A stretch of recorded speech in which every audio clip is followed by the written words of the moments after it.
All right, we all know that this is a huge week for the 49ers roster with the cutdown coming, and our Tim Kawakami at the San Francisco Standard just has a very big update post on the site regarding Jauan Jennings. Tim says that Jennings' lingering calf injury and long contractual stalemate with the 49ers could combine to send him to the injured reserve list this week. Multiple NFL sources have indicated over the past few days. All right, so we're going to break this all down, but IR, this will not be season-ending IR, I would assume. This would be an IR placement either through a return designation, the 49ers have two of those, or an IR placement after Jennings makes the 53-man roster that could sideline him for a minimum of 4 games. That is the rule for injured reserve. This could hurt Jauan Jennings because he's got incentives that would be much harder to meet, and he's got per game roster bonus money that could not be met. He's not on an active game day roster. It could also kick the can down the road in a way while financially hurting Jauan Jennings, but it would also prolong the runway for some sort of resolution here. The 49ers seem dug in. Jauan Jennings, we haven't heard from him in an official capacity through an interview or whatever else this season. There was a social media post yesterday. It's always tough to figure out exactly who those are aimed at, if they're even related to the situation, but it created a lot of buzz. But we do know that Jauan Jennings is not currently practicing. We do know that the 49ers publicly have talked about a calf injury. We know that Jauan Jennings exited practice about a week into all of this with a calf injury, and we haven't seen him participating on the practice field yet. And we do know that a big deadline is coming up in just 2 days when the 49ers cut down their 53-man roster. This is the time of the year where there's a true deadline pressure to get everything settled. This is when we saw stuff start to move, when the 49ers truly began playing hardball with Brandon Ayuk last year.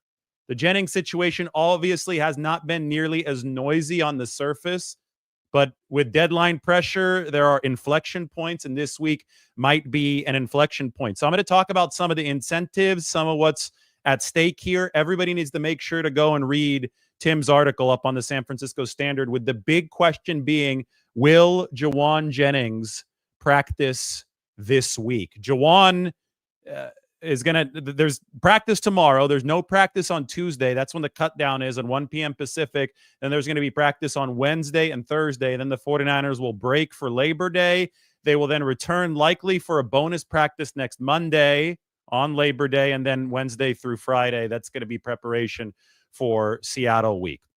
There are a couple things at play here. Jennings has his half of leverage. I don't know if it's exactly half. I think the 49ers probably have more of it because he's under contract. But in this case, Jennings' leverage comes from the fact that the 49ers need quality wide receivers, and they have quite a few injuries there. The most recently disclosed injury length has been reported for Jacob Cowing. It's going to be at least 6 weeks with the aggravation of his hamstring strain.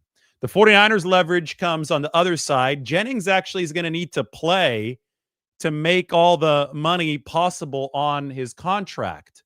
This is from SpotRack, the website that breaks down contracts.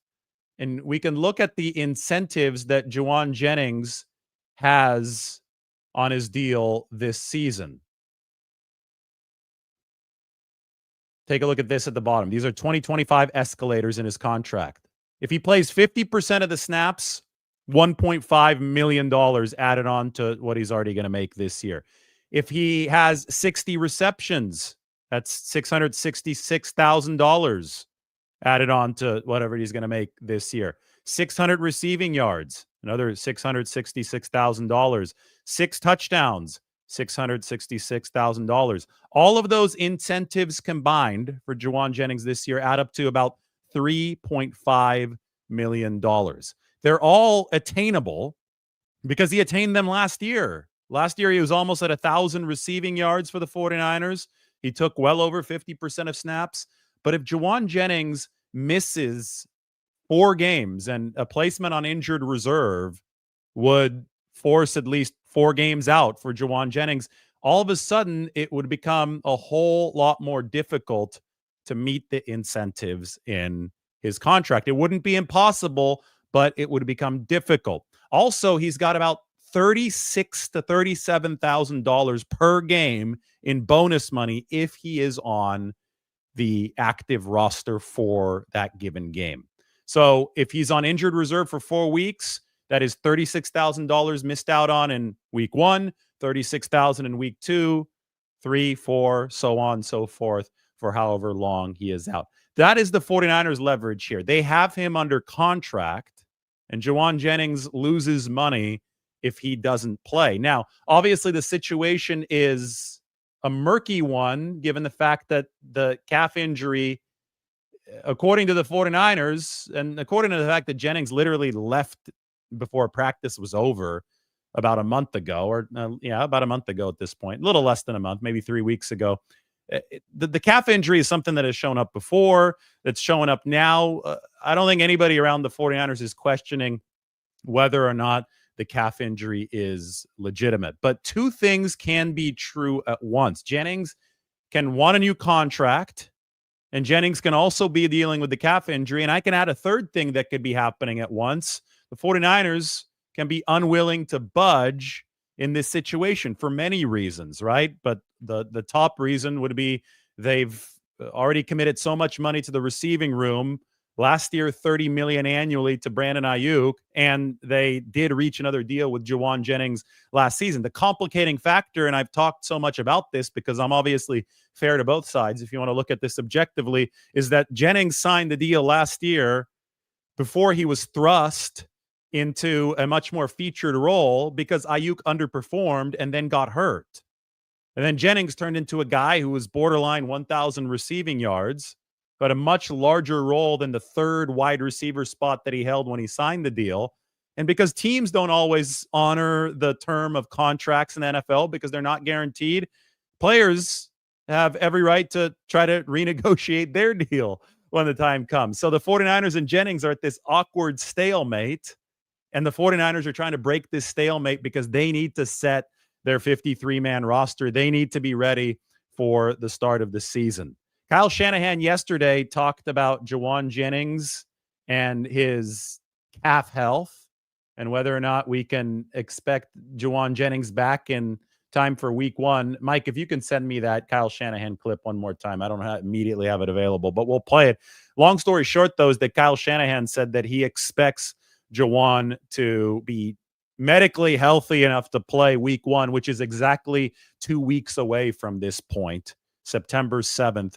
In Seattle. So assuming that the calf is in position for Jauan Jennings to play in 2 weeks, one can infer that it might be ready enough for him to practice this week. There's practice tomorrow, and it's the final practice before the deadline. And then one can further infer, and Tim has sources, this is up on the San Francisco Standard, that the 49ers would want to see rubber hit the road here, and they'd want to see Jauan Jennings on the practice field.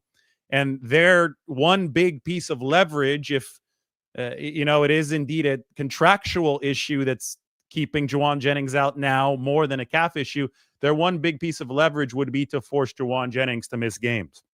In a way, it's a little ironic because you want Jauan Jennings to play, but if stuff isn't progressing the way that you want it to, well, then you turn to the money. Then you turn to the contractual control that you do have, and you say, well, this guy stands to lose over $3.5 million if he doesn't meet his incentives, if he doesn't meet his per game roster bonus money. That's up to $650,000 of per game roster bonus money. So that's $650,000 divided by 17 because there's 17 games. It comes out to $37,000 per game. That's the 49ers leverage in this situation, and they can exact it. If there is indeed a calf injury, or if Jauan Jennings is talking about that calf injury, well, they can say, fine, you're hurt. We're going to put you on IR. But your ability to attain some of this bonus money, some of this escalator money is going to be very, very compromised. Now, this is the thing. Like, well, are the 49ers willing to sweeten the pot with some of these incentives? I get it that a deadline of sorts is coming up. Is Jennings just expected to return to practice after being very obviously unhappy about this contract and nothing adjusted? Are the 49ers willing to add on to the incentives that already exist? As we can see, these are definitely attainable based on Jauan Jennings' past performance. You could see here 50% of snaps, 60 receptions, 600 receiving yards, 6 touchdowns. This is from Spot Rack, the website. So does Jennings want more on top of that? I'm sure, if the 49ers just offered a bigger contract outright, that would make him happy as well. But the team also has to act in its own interest here. It was always going to be a tricky needle to thread. But at the start of training camp, when Jennings went out there and practiced for the first week, what we sensed and what we heard from Kyle Shanahan was that there was a good faith approach seemingly being taken by both sides. Kyle even said, that he sat down with Jauan and he said, the best thing for you here, you're most likely to get, what you want or be treated in a way that you deem fair if you get out there and practice. That was the gist of Kyle Shanahan's initial message at the start of training camp. And then Jennings was out there. So we got this good faith vibe from both sides. But since then, this is kind of just stuck in purgatory because the calf issue came up and we haven't seen Jennings on the practice field, and there's been no tangible sign of progress. There's been no tangible sign that somebody is indeed threading the needle that is needed to be threaded in this scenario. So we all, in moments like this, I know 49ers fans are very experienced following contractual sagas, and it's always been deadline pressure that has created movement in these contractual sagas. And deadline pressure, well, at least the big inflection point in it is coming up this week with the 53-man roster cut down. And according to Tim, the 49ers might send Jauan Jennings to injured reserve, or at least threaten to do so, as a way to try to get things moving here, as a way to try to get him to practice and have their receiver room truly figured out. We have to take a look at the 49ers entire receiving room right now, just for full context. I'm going to open up the depth chart. It's going to be fascinating to see exactly how they build this with the 53-man roster and with the practice squad come Tuesday and then Wednesday as well, because there's going to be guys that you cut that you bring back to the practice squad. And I think that every single time I show this and I project this, I always go out and I say, I need to know what's going to happen with Jauan Jennings. I need to know exactly how he factors into the 49ers week 1 plans, because everything seems contingent downstream on that. I mean, he's a pillar in this room. And I think the 49ers feel the exact same way, which really encourages them to force some movement this week. And that's exactly what Tim wrote about. So you've got Ayuk, and he's going to go on PUP. That's obvious. You've got Demarcus Robinson, and he'll make the initial 53, but then he's going to go on the suspended list. So that he's not going to be taking up a spot for about the first 3 weeks, pending the appeal there. You've got Ricky Pearsall. He takes up a spot. Okay, that's one for sure. Jacob Cowing, Kyle Shanahan said yesterday he's going to be out for 6 weeks, at least 6 weeks. So Jacob Cowing's not going to take up a spot. I think that you use one of your 2 return from injured reserve designations on Jacob Cowing. I think it's Cowing and Kevin Givens. If they use IR on Jauan Jennings, they don't want to make it season ending. If you place them on IR right now with no questions asked, he's done for the season. That's obviously off the table. You don't do that with Jauan Jennings. You either would use one of your return from IR designations, or you would carry him on the initial 53-man roster and then place him on IR the next day so that he could come back after 4 games.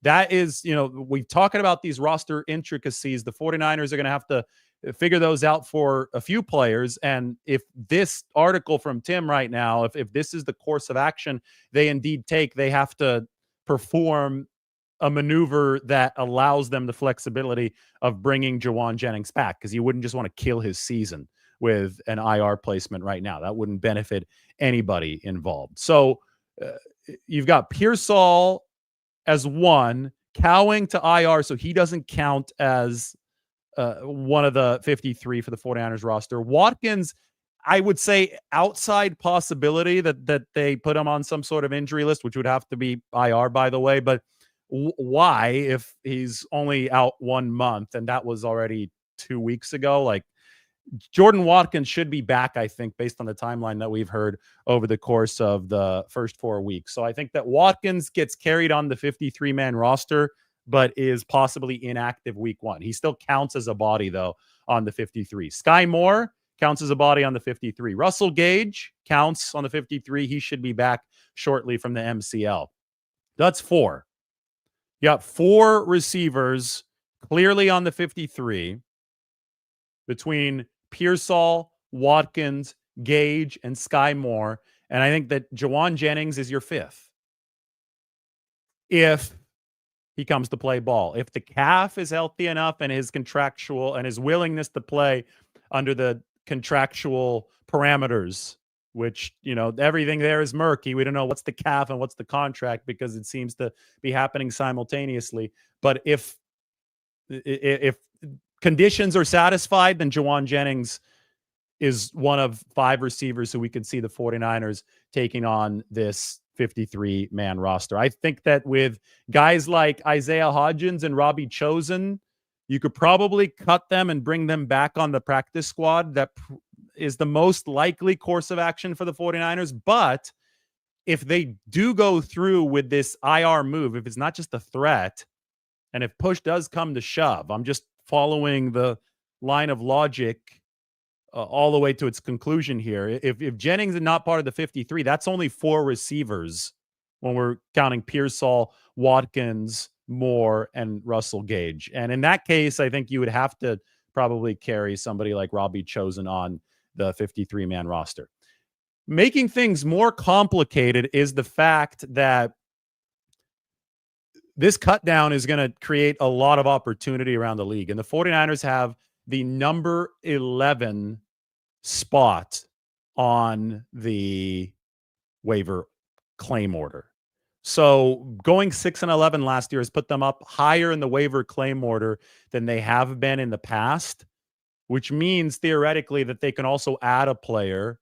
They could also trade for a player. I mean, those opportunities are on the table, but very clearly they've tightened their belt financially here. They don't want to spend an inefficient amount of money on a non-A-list position. Even at the A-list positions, the 49ers believe that a big spend is efficient. Even the trades that they made to bolster the offense this week, and Sky Moore and Brian Robinson Jr. have both been trades where the 49ers have acquired extremely cost-efficient salaries. So if they're working on the waiver wire, if they're working to sign players who get released on Tuesday, it's a fair bet that they're going to fit under certain financial parameters so the 49ers feel that their salary cap sustainable moving forward. It's not a matter of them being cheap.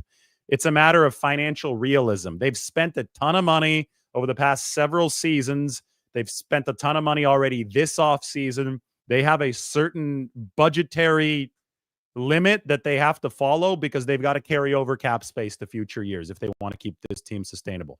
That's just how the 49ers have financially constructed this. They're actually dealing with more large contracts than any other team in the NFL. That's, a huge part of why they've reached this impasse with Jauan Jennings, because he has performed in some ways as an A-list player, not always as an A-list player. I think that he's performed as a very, very solid player for the 49ers. Deserves probably to be making more than the $7.5 million that he's signed for this year. But the 49ers cost structure for rewarding their players financially just doesn't really fit this situation, right? You've seen him pay Christian McCaffrey, Trent Williams, Brock Purdy, George Kittle. I mean, the true bona fide A-listers, they're paid at essentially the top of the market. All those guys are very close to the top of the market. Then to be able to fit that growing core of A-list players, and there's a lot of them. I mean, if you go to this roster right here, A-list players are all highlighted in yellow. So this is a big core of A-listers that the 49ers have. And you could even consider Brandon Ayuk an A-list player based on the way that they paid him. To fit that under the salary cap, the other spots, the supporting auxiliary spots, have to come on a more cost-controlled basis, which was part of it was the impetus for what the 49ers did this offseason. The house cleaning they did this offseason saw them remove a lot of bloated B-list contracts. They were very pleased with the contract they got for Jauan Jennings when he signed last offseason because it wasn't bloated. It was a very team-friendly deal. And the reason that Jennings signed it last offseason is because he didn't have the same featured role at that point that he would have in 2024. Stuff happens. Unplanned things occurred. Brandon Ayuk tore his ACL and his MCL. Jauan Jennings emerged as a 975-yard guy, and all of a sudden that contract looked a little too small for him. And he wants, just like the 49ers A-list players around him, he wants to get paid before his lame duck season starts. The 49ers don't let A-list players play on lame duck seasons. Like, they've gotten these deals done the year before with all these guys. But the problem is where Jauan Jennings is categorized, because he wasn't an A-list player when he signed this deal. And now he's making the argument that, yeah, I'm important enough to be paid as an A-list player. And you could see both sides of the argument, and you could see why there's an impasse here. And it's tough. It's a needle threading situation that it looks like that there's been a lot of trouble appropriately threading the needle by both the 49ers and Jauan Jennings camp. And if, what Tim wrote is that both sides right now are dug in to the point where it's not a nuclear option, but the 49ers are really, really hungry to see some movement because they are tired of the stalemate. This is all up on the San Francisco Standard. This is definitely why you should sign up. You're getting this kind of 49ers news first. Tim and I were talking about this, as this was going into the publishing phase here just a few minutes ago. The article, I'm going to grab the link. I'm going to put it into the chat section, and you guys can click on it in the comment section. We'll also pin it to the top of the chat for those of you watching this on replay.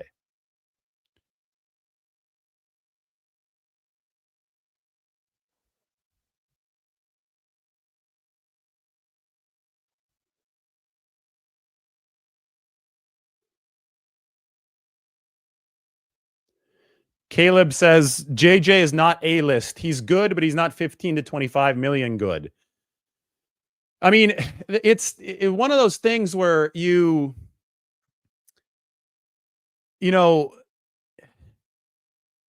where do you draw the line, right? It's one of those things where it's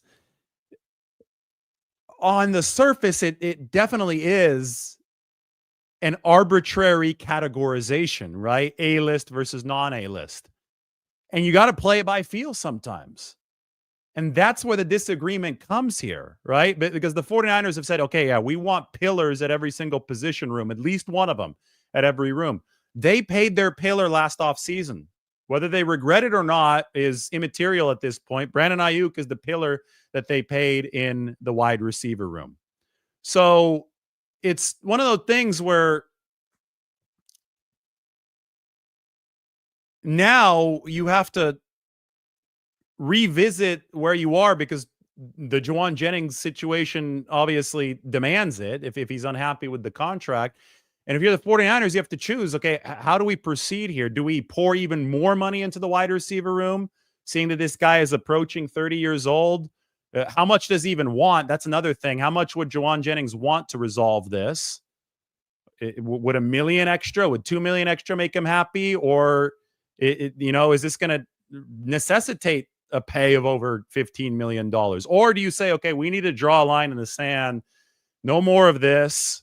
We've made it clear that we're selecting A-list players to pay, and then we're staying cost efficient elsewhere. And, as tough as this is, as much as we like Jauan Jennings, this is what the 49ers could be saying. As much as we like Jauan Jennings, we have to draw that line in the sand from a business perspective. And we have to use the fact that there is contractual control here that Jauan Jennings signed on to last year. There are incentives here that he needs to play to make. And, the biggest incentive of all for Jauan Jennings is the fact that free agency is looming next year. And in order to get paid in free agency, he's got to play this season. So it's a really tough spot for him. And I get it. It's a tough spot for the 49ers too, because right now a lot of receivers are hurt. And Jauan Jennings is a really good player. And they want their guys out there because they're pushing in chips on the offensive side, because that's the side that's going to have to lead this football team in 2025.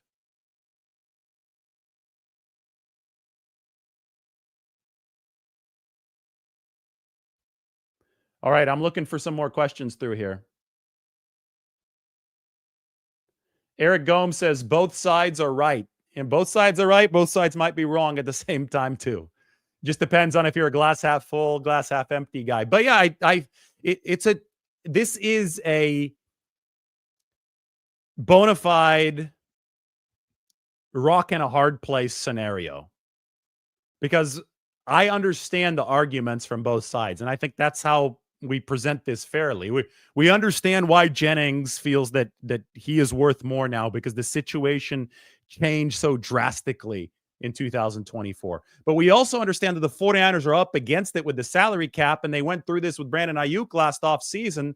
And they also went through a contract negotiation with Jennings last offseason and got him at a rate that they thought, would be fair for 2024. And that's what they budgeted for. And they feel they can't move anymore. There are also incentives in this deal. That's something that we've learned. Those were the incentives that I showed you on Spot Rack. Let's go through those one more time, because I think that this is probably one of the most notable pieces of information moving into this week are the escalators in Jauan Jennings' contract. If he goes to injured reserve and misses 4 games, it becomes a lot harder to attain these incentives right here. $1.5 million with 50% of snaps, $250,000 with 60 receptions, $250,000 with 600 receiving yards, $250,000 with 6 touchdowns. I mean, it's all that adds up to $3.5 million. That is no insignificant amount of money for somebody set to make about $7 million this season. So it is leverage on the 49ers side. And it's kind of a who blinks first kind of scenario. I think the 49ers believe that Brock Purdy can lead an offense with George Kittle, Christian McCaffrey, Ricky Pearsall, and just go down the list. I mean, now they have Brian Robinson Jr. too, so they're going to have a two-headed monster at the top of the running back room. Isaac Guerrero could be a speedy weapon that could be deployed outside. I think the 49ers are confident enough in Brock Purdy and company to be able to produce offensively. Would they be as good as if they had Jauan Jennings? Of course not. I mean, not having Jauan, he's an integral piece of this team, but it's not like the 49ers are barren without him. The receiving room, it is looking rough with these injuries right now, but it's not just about the wideouts. It's about the 5 eligibles. And the 5 eligibles are going to include Christian McCaffrey and George Kittle. And any team that has Christian McCaffrey and George Kittle as part of its 5 eligibles is set up to be able to do some damage offensively, especially if it's Brock Purdy throwing to them and Kyle Shanahan scheming up the play. So the 49ers, I think, have some sense of confidence on that end. But they also, at the same time, like, 2 things can be true at once. They could also want Jauan Jennings to be part of this football team because he makes them better. Now, how much better he makes them, especially because he could run block, that's really important too. But how much better he makes them, that's up for debate. That's probably being debated by Jauan Jennings' side and the 49ers side. It's probably a sticking point in this impasse, but the stances of both sides are really clear and are very understandable. And whenever 2 sides are dug in, it is deadline pressure that usually has to get things to move. And that is the gist of what Tim wrote up on the San Francisco Standard. Here you go. The 49ers could place Jauan Jennings on IR if this stalemate is not resolved soon. More questions. I'm ready to answer.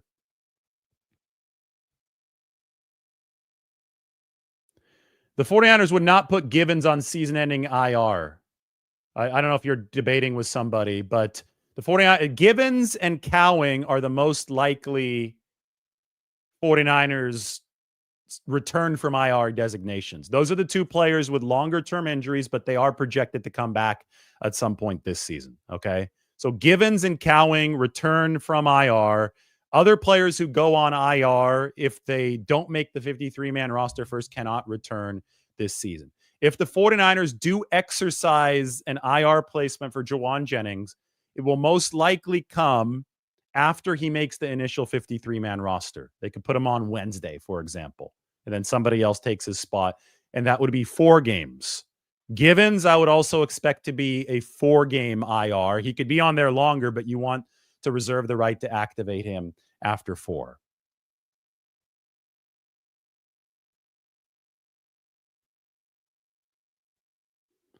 Greg is watching my interview with John Feliciano. He said it's a good video and he left a like. Thank you, Greg. Hopefully everybody else can do that. I think, speaking of potential 49ers contracts, you should probably listen to my interview with John Feliciano for a couple days ago.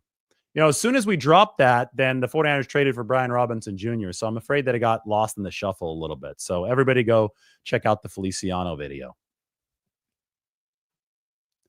A lot of people are asking me if Drew Moss makes the 53-man roster. Well, here's the offensive line room, and this seems to be one of the big brewing debates over the course of this pre-cut down stretch. And a lot of people are like, oh, it's got to be Moss over Zakelj. The problem is, even though Moss has been really promising, can he step in and be the backup in a game situation if Jake Brendel goes down at center? That's the big question. And I think that Drew Moss has got a lot on his plate just developing at guard right now. Can he be a backup at center? And we know that Nick Zakelj has been cross-trained for that for a few seasons now. And that gives Nick Zakelj some inherent value and real inherent reason to take him on the 53-man roster. I'm just talking you through how the 49ers might think of this. Moss's positioning on this 53-man roster might be entirely dependent on what the 49ers do at backup center. Matt Hennessy, that's the other backup center option. It's Hennessy and Zakelj, right? Where does Hennessy end up? Is that a practice squad addition? Is that somebody that they can get to the practice squad and then they have activated or, flexed up for the maximum 3 weeks at the start of the season, and then they cross the backup center bridge later on once they run out of those activations? I mean, it's possible, but it's more likely that they just carry somebody with center capability on the 53-man roster. And that would be Nick Zakelj. I don't know if that'd be Drew Moss yet at this point. If you listen to the John Feliciano interview, we talk about the nuances of the center position. And one of the things that he went into the weeds on was how hard Jake Brendel's job is. And we're listening to this, and Mike and I after said, the rookie's never playing center in this offense. And when John Feliciano was talking about how Jake Brendel's in hell, just dealing with all these calls, and he's doing a lot for the quarterback in that situation. He's identifying the protections for the 49ers. He's looking at the safety rotations of the defense, and then he's communicating to the offensive line. And obviously he's like this conduit between the protection and the quarterback. I mean, that's just how the system is built to make things easier for the QB.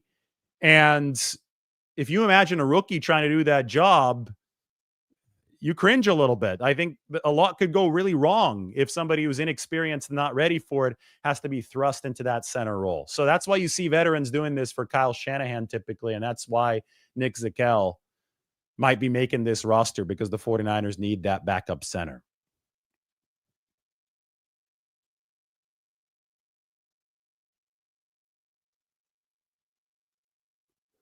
Mark says the 49ers need to suck it up and not cave into Jennings. Then maybe next year they won't have holdouts. So you want them to set a precedent. You want to play real hardball here. Well, we'll see what happens this week.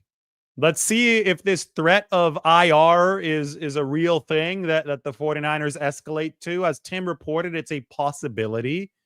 It's not actually something that has materially happened yet, but we'll see if we do see an escalation to that. We will also watch Jauan Jennings' response. I will be out on the practice field tomorrow. Is Jauan going to be out on that practice field? Remember, Kyle Shanahan said that Jauan Jennings is expected to be healthy and ready to go for week 1. But then he also said you never know with calves. So he left a little wiggle room in his answer. This has been one of the trickier situations to get a precise read on, which is why Tim's article is so worth checking out up on the Standard.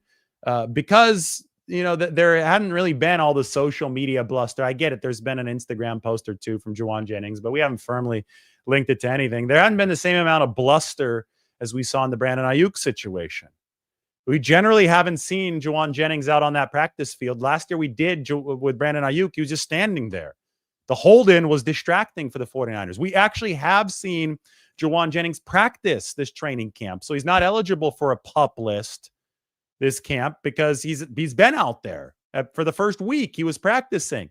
And that led everybody to think, okay, good faith, good faith, good faith. And maybe that was the case at the time. But if nothing gets done and things drag out, maybe that's not the case anymore. But what we do know is that the 49ers need resolution before September 7th, and I would say before August 26th, which is 2 days away. That's the roster cut down. Just because there are so many dominoes in the receiving room that need to be addressed due to all these injuries. If they were healthier, maybe this wouldn't be as big of a sense of urgency for the 49ers. But with all the roster moves that they do have to make that affect the rest of the roster, the rest of the 53-man equation, the 49ers do need to have a sense of firmness regarding, is Jauan Jennings going to be available and going to be performing for this team early in the season? Is this an impasse that the 49ers can break through now with that extra sharp spear of deadline pressure available to them?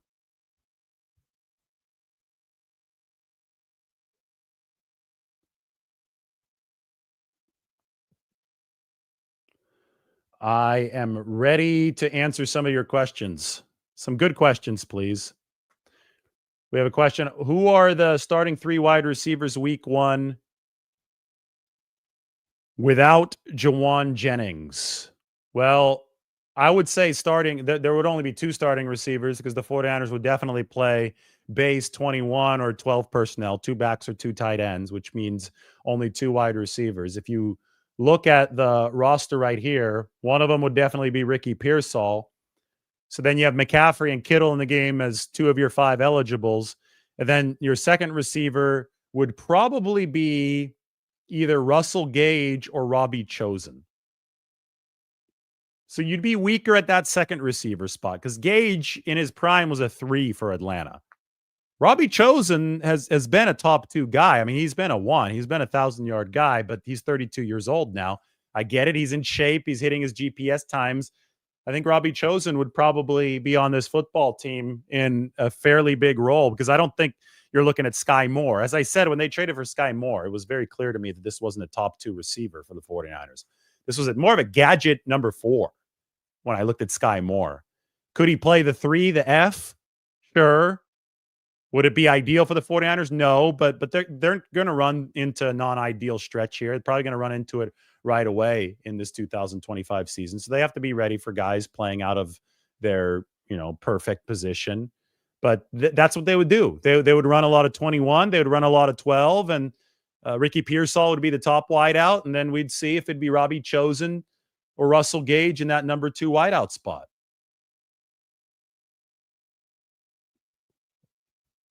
And this is also true. Jennings is actually hurt with the calf. But timing-wise, it seems that he's recovering. And as Shanahan himself said, I mean, I'm not delivering anything crazy when I say this. Shanahan himself said that he expects him to be healthy and ready to go week 1 unless something is completely sidetracked. So the implication there, even though the 49ers are continually saying on the surface, this is just okay, calf, calf, calf. The implication there is that the calf shouldn't be an issue anymore at some point soon. And Jauan Jennings should be back out on that practice field. Obviously, the 49ers want that. And we're going to see if Jauan Jennings is going to be on the practice field tomorrow. Somebody's asking about a trade. It doesn't seem like this has escalated to that level yet. I think the 49ers want to exact some of this potential deadline pressure first. And that comes through a placement on injured reserve, or at least the threat of one. That's what Tim wrote about up on the San Francisco Standard. Make sure you check that out. Remember, if the 49ers place Jauan Jennings on injured reserve, he's going to miss at least 4 games. That would translate to the loss of $36,000 or $37,000 per game and per game roster bonus money. If that doesn't seem like a lot to you, he's got incentives that total up to $3.5 million for the whole season. That would be a lot harder to attain if he does go to injured reserve. So there is financial incentive for Jennings to play. There's also, I mean, depends on, it's a game of chicken, right? There is reason for Jauan Jennings to test the 49ers resolve based on how previous contract situations have worked out, based on the fact that they might feel that they truly need him at the wide receiver position. And there's a lot of reason for the 49ers to hold firm as well, because this deal already does have some incentives in it because they did award it last offseason. So that's why this is a tough needle to thread. That's why everybody feels that they're right here, right? And, you know, it's tough. Sometimes you just need somebody to compromise, and somebody usually in these situations has to compromise more than the other side. With that being said, deadlines trigger action. Deadlines force action, and Tim wrote all about that. Go check it out on the Standard. I'm going to pin it at the top of the comment section. Everybody subscribe. We will talk to you very, very soon.